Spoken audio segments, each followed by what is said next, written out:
إن هذا القرآن يهدي للتي هي أقوم ويبشر المؤمنين الذين يعملون الصالحات أن لهم أجرا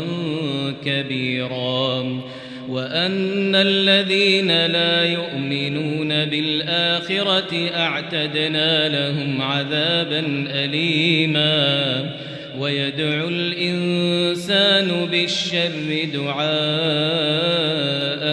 بالخير وكان الإنسان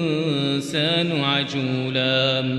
وجعلنا الليل والنهار آيتين فمحونا آية الليل وجعلنا آية النهار مبصرة لتبتغوا فضلا من ربكم ولتعلموا عدد السنين والحساب وكل شيء فصلناه تفصيلا وكل إنسان ألزمناه طائره في عنقه ونخرج له يوم القيامة كتابا يلقاه منشورا اقرأ كتابك كفى بنفسك اليوم عليك حسيبا من اهتدى فإنما يهتدي لنفسه ومن ضل فإنما يضل عليها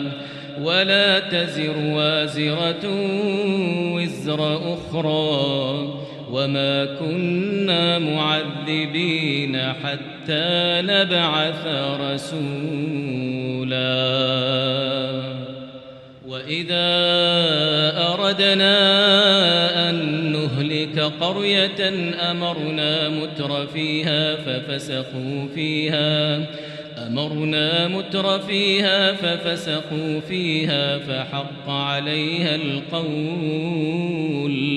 فحق عليها القول فدمرناها تدميرا وكم أهلكنا من القرون من بعد نوح وكفى بربك بذنوب عباده خبيرا بصيرا من كان يريد العاجلة عجلنا له فيها ما نشاء لمن نريد ثم جعلنا له جهنم يصلاها مذموما مدحورا ومن أراد الآخرة وسعى لها سعيها وهو مؤمن فأولئك كان سعيهم مشكورا